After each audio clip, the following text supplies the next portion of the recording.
Welcome to the details of those stories. Now, the opposition NDC is blaming government for what it says is recent hikes in cost of internet data. The party maintains the recent 50% increase in communication service tax with the further directive for deduction without notifying consumers is what has made internet and communication services on mobile networks expensive. Cross-section of Ghanaians on social media earlier this month commenced a campaign tagged #SaveOurData, hitting our telcos and demanding better data plans. We'll take you live to the program where ABA Fuseni is speaking right now. Which I want to just shed a bit of light. This is a matter, even members, as members of the Parliamentary Select Committee on Communications, we have not been privy to this arrangement and this contract. And this is one of the most opaque contracts. It did not go through tender for us to know, competitive tendering.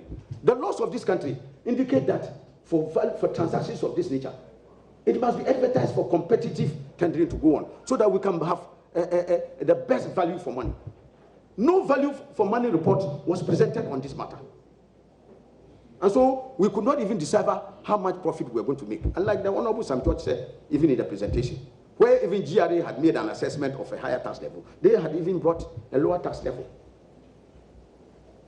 So who are they greeting? They are sacking in the evening and it's greeting good night. So you can see that it doesn't gel. If you look at the public interest, it has not been served. Let me come to this issue of the closure of our radio stations. First and foremost, don't we find it very ironic? And let me make this point, I beg you, before I go. You see, the legendary founder of this nation, Osagyefo Dr. Kwame Nkrumah, pointed out a very important paradox, which today is shining so well for our country, for everybody to see. He noted that Africa is the richest continent, but Africans are the poorest. Can you reconcile that contradiction? That you are the richest continent, but the poorest people on the face of this earth. That is what is happening to our country today. The resources that have been spoken about, if you look at the budgetary allocations, this year alone, President Nana Akufo-Addo, the office of the president, was allocated 4 billion Ghana cedis. In fact, it's over 4 billion Ghana cedis. If you put 10 ministries together, the allocations will not even match that of the president. If you put the entire office of the president, from His Excellency President Atamios in 2009, to President Mahama in 2017, January 17. If you put the entire transaction, they don't come even up to the allocation that was given to President Akufo-Addo just for this year's budget. So that is why even when we are making a comparison between the NDC and the MPP, you should see who protects the public purse, who allows resources to go down to the construction of hospitals, schools, roads, bridges, health infrastructure, whatever you have to talk about. So that if the president alone, in the typical elephant style, because the elephants eat too much. So the president alone can gulp down 4 billion Ghana cedis as part of his allocation. No wonder he's flying in jets and paying $19,000 an hour. And so you can begin to see who is the better protector of the national interest and the supreme interest of the suffering people of this country. But now down to this closure of radio stations. It's ironic, like I said, that a president who touts his credentials as a lover of media freedom, of the right of freedom of expression of Ghanaians, and somebody who said he has dedicated the greater part of his life to fight for freedom, by the grace of Almighty Allah today, has the benefit of steering the affairs of the state. And he has done worse than any of his predecessors. Under President Rawlings, that was when the era of media pluralism started opening up. You can remember the famous Radio Eye, and after that one, how the floodgates of media freedom opened up. It was continued by President Kufuor. When President Kufuor came, the expansion in the media landscape took place. President Mills came and further expanded the horizons of media freedom by creating of more radio stations, TV stations, all other media, newspapers, call all of them. That has come and was continued by His Excellency President John Dramani Mahama. It is only under the regime of President Nana Akufo-Addo, the so-called champion of human rights and free expression, that there's a contraction in the media space, a contraction in the right of freedom of expression. That should tell us something about the tolerance level of who is at the head of affairs in this country. And the tolerance level could never have been demonstrated better. I'm sure you are all aware that, you see, my brother, Dagombe said that if you can find feathers to pluck on a tortoise, what will you do when you get a fowl? In the run-up to the 2016 elections, you all saw what the MPP did to their national executive, Mr. Paul Afoko, the national chairman of the party. You saw what happened to him. Mr. Sami Krab, vice chairman of the party. Mr. Kobne Ejepon, general secretary of the party. Never in the annals of our country's history have we seen the decimation of a national executive. Then it happened under the MPP. What was the reason? Gross intolerance. The president does not broker an iota of dissent. He doesn't take dissent in any way likely. So if there's a radio station that criticizes him, he will find a way of coming at you. All the other presidents that I've talked about had radio stations and others criticizing them. President Rawlings suffered it. President Kufuor suffered it. President Atamil suffered it. President Mahama suffered it. But they all brokered the tolerance to live with that. That is not what is happening today. Yes, I must admit that there have been responsibilities that were reneged on some part of radio stations in fulfilling certain obligations. That had happened under previous regimes. But for the sake of our democracy and the right of freedom of expression and the growth of our media landscape, you know, it naturally had to come that government had to find a way to navigate that space. And so that is why they found ways to remind the radio stations or the TV stations to endeavor to make good their commitments, to live up to certain responsibilities and give them time. But in the case of this one, the government decided to act and kill a mosquito with a sledgehammer. This is not in accord with our democratic tenets and processes. It's like throwing away the baby with the bathwater. And so, at the level of the Communications Committee, we had engaged. We had engaged the minister. We had engaged the Director General of the National Communication Authority. We had engaged Radio Gold, Radio XYZ, and all of us came to the understanding that an amicable solution ought to be found to it. Just to paraphrase, what happened was that the minister raised a preliminary objection that the Radio XYZ and Radio Gold had taken them to court. And because the matter was an issue pending before a competent court of jurisdiction, it was not possible to go into that matter. But at the level of the Parliamentary Select Committee, we said we had the jurisdiction to still hear the case and see how we could deal with it. And so, following the interaction that went on, we prevailed on Radio Gold and XYZ to go to court and withdraw the cases as a sign of goodwill for us to have the matter amicably resolved. And the minister had given us her word that if that was done, the room would be open and Radio Gold would be allowed to reapply, XYZ would be allowed to reapply, and then their applications would be processed and frequencies returned to them. So that was the arrangement we had. And Radio Gold actually complied, went and withdrew the case from court. But there was a U-turn. Information we are privy to suggests that while the National Communication Authority was willing, in fact, the application had been submitted, Radio Gold had resubmitted the application, and the National Communication Authority took it and started processing. But we have reliable information that from the very top, indeed from the president himself, is opposed to the return of Radio Gold and XYZ. So that is why we are saying it speaks volumes about the tolerance level of the president and his ability to take criticism. And so it is an attempt to run down stations that are seen to be virulent critics of the government. And so I just end on this note, that the seed Almighty Allah has planted can never be destroyed by the most devastating drought. And that is the NDC and the President Mama for you. And ladies and gentlemen, let me add that not only do we as a party stand with Radio Gold, Radio XYZ, because that is already a matter of public knowledge, we have also taken notice of similar attempts by the Akufo-Addo government to close down multimedia. And we would want government and the whole world to know that as a party we stand with a multimedia group of companies. Yes, the NCA, the Ministry of Communication, have a mandate to implement our communication laws, but that must be balanced. That must not be high-handed. The approach must be humane and must be done in consonance with the principle of media freedom that undergirds the 1992 Constitution. So we are monitoring that closely, and at the appropriate time, we will address that issue. Ladies and gentlemen of the press, this may or may not be the last engagement we are having before the year comes to a close. But I would want to, on behalf of my colleagues and the party as a whole, thank you very much for the support and your collaboration throughout the year.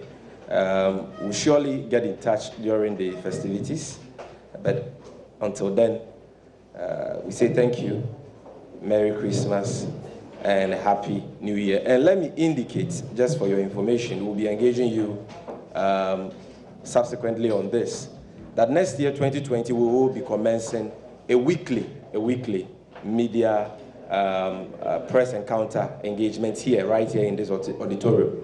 And so we will be liaising with you and engaging you on that during the festivities, and be counting on your support to make that a success as well. Thank you very much. Merry Christmas in advance. We are most grateful for your support. Thank you. It will come. It will come during the festivities.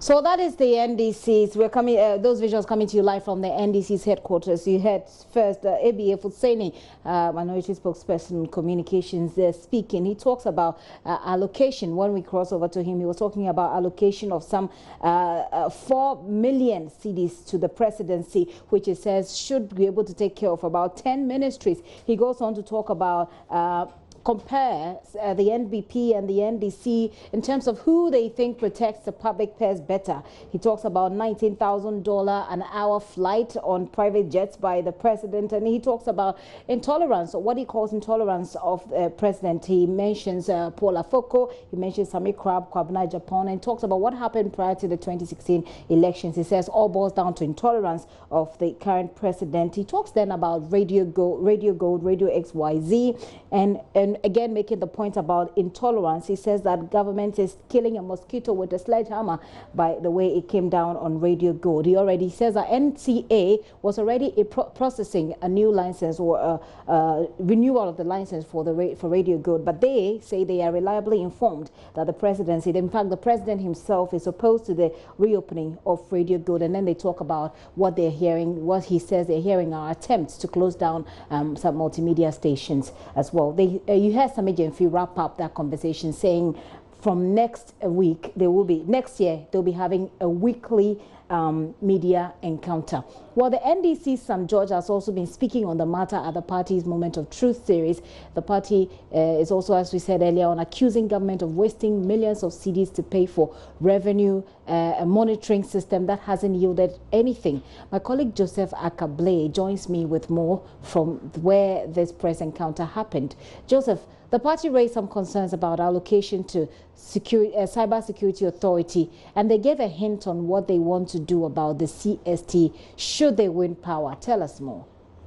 And so, according to St. George, who is on Parliament Communication Committee, he said when government introduced the 6% increase, he had indicated I was to ensure that there is funds available to set up a Cyber Security Authority. But he says in terms of the 2020 budget that was laid for Parliament about a month ago, only 10 million out of a possible 400 billion projected to be the revenue from the CST is to be allocated to the Cybersecurity Authority, making the point that this therefore means that the real intention of government was not to indeed find funds to set up a Cybersecurity Authority. And so he wants them to hold on allocating any such funds to the Cybersecurity Authority and rather focus on finding an innovative way of generating that fund. He proceeded to say that if they fail to do that, they can expect the NDC government to take some action in terms of the CST to ensure that it's cancelled totally to solve the current hardship that has been visited upon mobile communication users. They also talk about the cost of data, and then they link that up somehow with Kelny GVG. Explain that a bit more. And so first on the cost of data, the party says if not for the increase in the CST, would have meant that consumers will not have been paying more when they subscribe to various data plans or when they make phone calls. It says that's actually been worsened by the federal directive from the Communication Ministry asking that there should not be an upfront deduction. It says if there had been an upfront deduction, once you buy the data, you are deducted once and that is it. In the same way, if you buy the credit or airtime, you are deducted once and that is it. But because it's not being done upfront, once you subscribe to a data plan and you are using it, it's being deducted as you use it. And so that is why the data is running very fast, forcing people to, instead of blaming government, rather channel their anger. The telcos whom he argues are making so much profit as a result of this directive. In terms of the Kelny GVG, he says there is an instance in points that come to the attention of the party where a telco paid revenue, it paid taxes on the revenue to the Ghana Revenue Authority, and subsequently invoice that came from Kelny GVG gave a value that was 17 million cedis, less than what the GRA using its own manual method had identified. And so they had to now go right to the GRA to demand a refund of 17 million. He makes the point that the company had not complained when the GRA charged it. And so Kelny GVG is actually costing us to lose money and has not led to an increase in revenue as the Communication Ministry had claimed. And so they want a forensic audit of that particular contract and its performance since it was entered into by government. Well, Joseph, thank you very much for that update from the NDC's headquarters, where they had a media encounter. Joseph has enumerated all the things that they talked about: Kelny GVG, the cost of data, the amount allocated to the presidency in the budget, etc. More analysis in our subsequent bulletins. Tonight at 8 p.m., JoyNews will premiere Scars of the Revolution, a special assignment documentary. Now, Scars of the Revolution unravels atrocities before and during the June 4th uprising led by a then junior rank in the military, Flight Lieutenant Jerry John Rawlins. Ghanaians embarked on a traumatic and divisive journey into their troubled past from 2002, when the National Reconciliation Commission began investigating the bloody secrets of dictatorial, unconstitutional regimes. Now, for the victims, there was to be recognition of their suffering, and for perpetrators of the crimes, an opportunity to apologize for their actions. By the end of the process, the state had to be clean and the past exorcised. Here are excerpts of what to expect tonight on JoyNews. We had done a job a nation had wanted us to do, and was this our reward? 15 years after the National Reconciliation Commission finished its work, JoyNews' special assignment presents the second episode of Crimes That Shook the Nation, exploring the darkest part of Ghana's history, detailing nature of human rights abuses under military regimes in Ghana.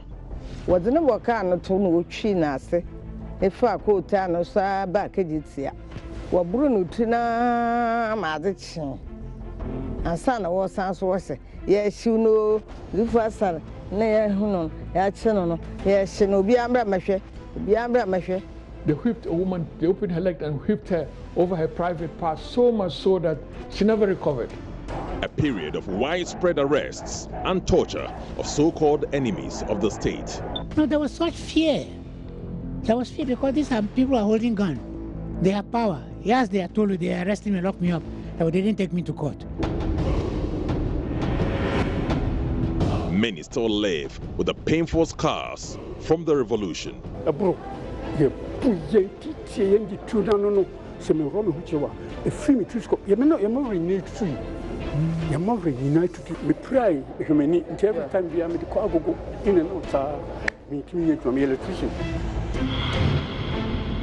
Scars of the revolution.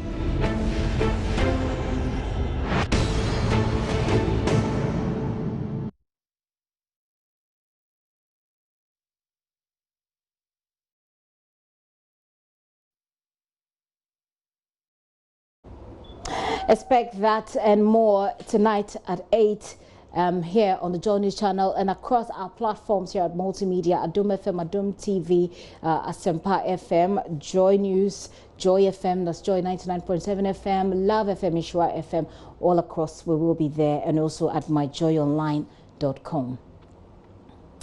Now, JoyNews is learning that the striking teachers have called off their strike. This follows the announcement by the NLC yesterday that they secured an order from an Accra High Court directing the teachers to return to the classroom. Now, here is a statement that has just been released, and I'm going to go through that statement for you. This is the NLC's order that it got from the court yesterday. It says it reads court order striking teachers to call off strike action. It says that consequent to the declaration of a nationwide industrial action on Thursday, December 5, 2019 by the three teacher unions, the Ghana National Association of Teachers, that's NAT, the National Association of Graduate Teachers, NAGRAT, and Coalition of Concerned Teachers, Ghana, which commenced on Monday, December 9, 2019. We, NAT, NAGRAT, CCT, wish to inform all our members. Right, this statement, I should say, is coming from the teachers. It says that we, NAT, NAGRAT, and CCT wish to inform all our members that the nationwide strike action, which was declared by the three teacher unions on Thursday, December 5, 2019, and its subsequent commencement on Monday, December 9, 2019, has been called off. This decision of the three teacher unions was arrived at on the advice of our lawyers in consequence to the court order dated Wednesday, December 11, 2019, to call off the nationwide strike action, which commenced on Monday. And as law-abiding citizens, we do so forthwith. We hereby wish to inform all our members to call off the nationwide strike action forthwith. We are, by this press release, thanking all our members for their support and solidarity. We have, however, advised our lawyers to obtain copies of all the court processes from the court leading to the said order, which were not served on us before the order was obtained, and advised us appropriately.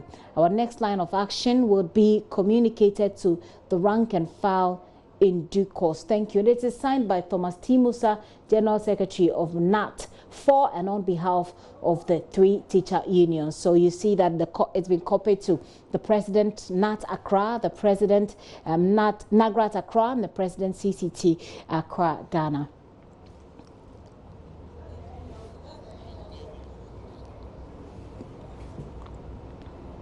Well, so that is a statement coming from the teachers in response to an order secured by the NLC yesterday. The Executive Secretary of the NLC, Ofusu Asamoah, says the teachers must return to the classroom immediately or face the consequences. Yesterday, the commission sat on the case, and the commission declared the strike of the teachers as illegal because it did not conform with the law. So we proceeded to court, and today the case was heard in the High Court, Labour Court Division, Court 2, presided over by Justice Aiken, and has granted the order that the strike is illegal and therefore it must be called off. We invited them, they failed to show up. Just a few hours before the time, they brought a letter that all the executives of the three unions, NAT, NAGRAT, and Coalition, were out of Accra to attend an equally important meeting. The basis were that the law prescribes that where negotiations are broken down and voluntary arbitration is not successful, any party wanting to resort to a strike must give written notice to the other party and to the commission as well. You have to give us notice of not less than 7 days before you can proceed on strike. But in this case, the teachers did not give notice either to the GES, the ministry who are their employers, nor the National Labour Commission. Hello?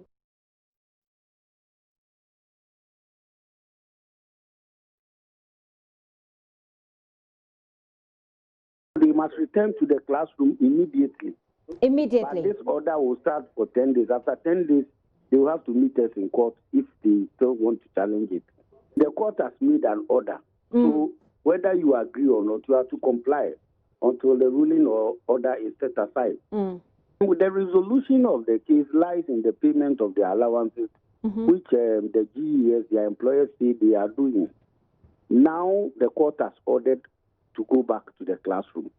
It is for the unions who declare the strike to call off the strike so that their members can resume. If they fail to do that, that is to respect the court decision, they will be in contempt of court. And when you are in contempt of court, that is criminal. So they could be made to purge their contempt, either by going to prison, paying some or whatever the court may order. In any case, where the strike continues, once it has been declared illegal, their employers will not pay them for engaging in an illegality. Right? So, and if it continues, they could have their appointments terminated because they will be absent from work without lawful authority, especially when the strike has been declared illegal. You heard the Executive Secretary of the National Labour Commission, Ofusua Samoa, there speaking to me yesterday. So we know now that the teachers have had to return. In the meantime, they say they are consulting with their lawyers on what next steps to take. One of the targets of the Sustainable Development Goals is to end preventable death of newborns and children under age of 5. Although 120 member states of the United Nations have already met the SDG target, 21 others, including Ghana, have up to 2030 to do so. Hopefully, a mobile phone health information system which allows parents to seek and receive diagnosis and treatment of their sick children at home will take Ghanaians there. The battle, the hoodie can't yes, he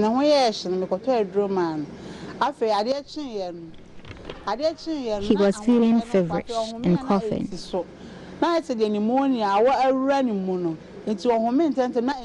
He was experiencing shortness of breath. I rushed him to the Agogo hospital and he was healed.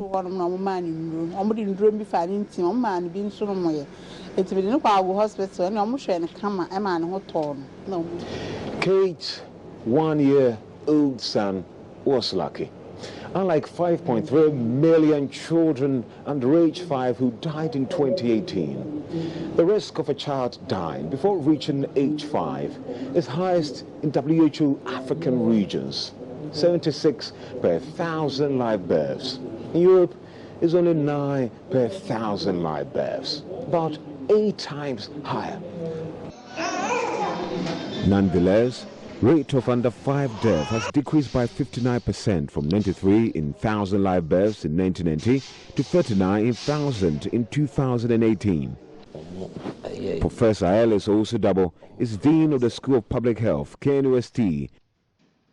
Current figure of 47.8 per 1,000 live births is a significant improvement from where we used to be post-independence, which was around 207, 208 per 1,000 live births. Most infant and child deaths occur in rural areas where health infrastructure and other resources are inadequate. Limited access to primary health care facilities has compounded the situation. Now, why are we concerned about under 5 mortality? We're concerned about those indicators because they show who you are as a nation and whether you are making improvements in your economy or not. However, vast mobile phone penetration anticipated to hit 40 million subscribers by 2020 provides hope. So what we're referring to as mobile phone application in health is made on the basis of a certain hypothesis that if a mother has a dedicated line, the mother can phone into that number, and that number tells the mother what to do when the child has certain symptoms of disease, it will significantly reduce the delays in seeking health care.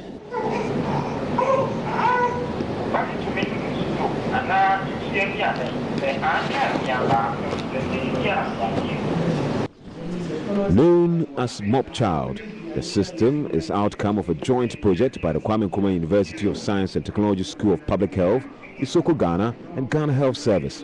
The system is designed with an automated interactive voice response technology.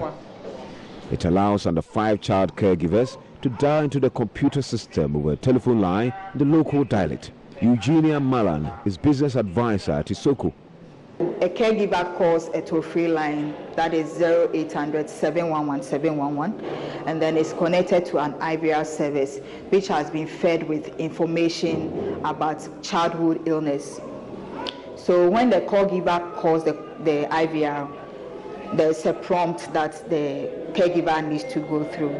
So if, as for example, your child has a fever, the IVR will ask you to press 1 or 2, and then the question runs through, and then a caregiver is advised, based on the severity of the issue that you are reporting, is advised to go to the nearest clinic, or if the caregiver wants to talk to a doctor, a call is routed to speak to a doctor. So far, results have been encouraging. Hannah Nyako is a resident of Agogo. His father wasn't around.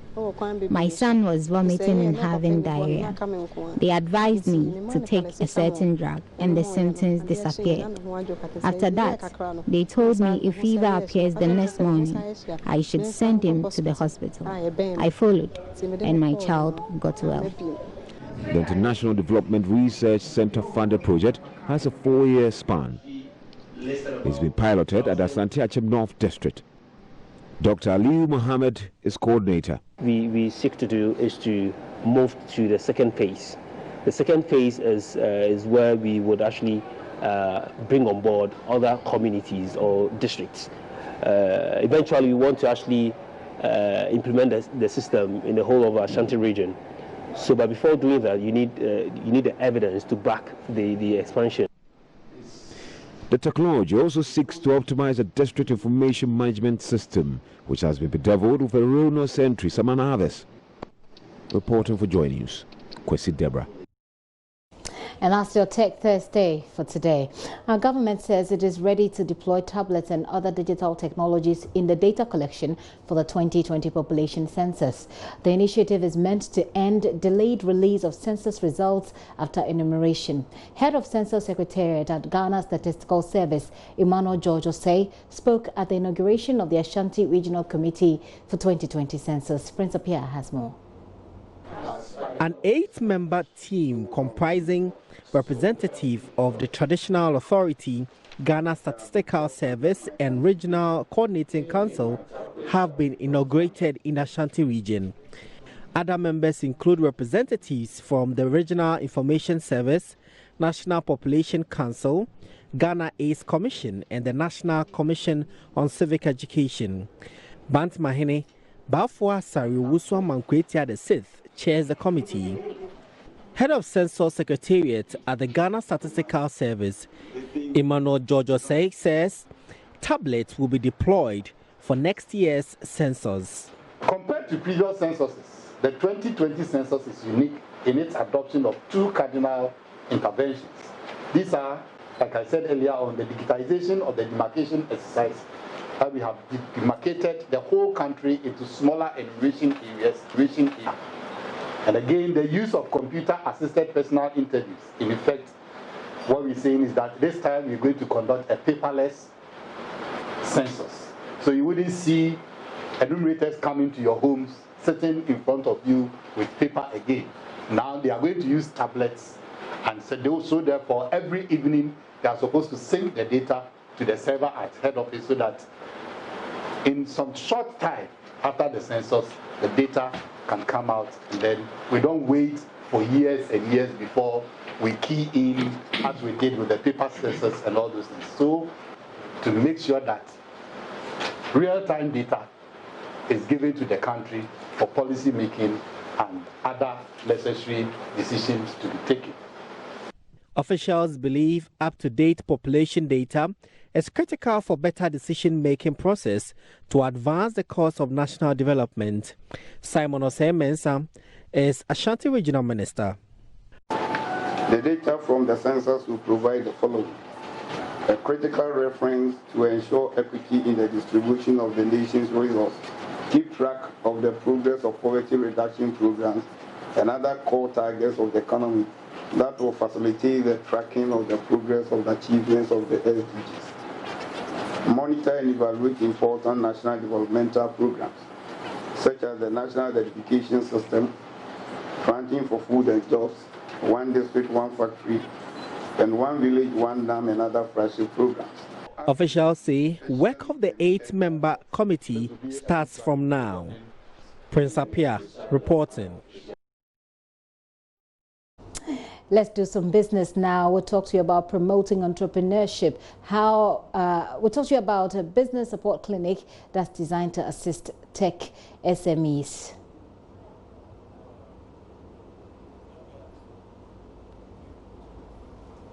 Daryl Kwao has the details.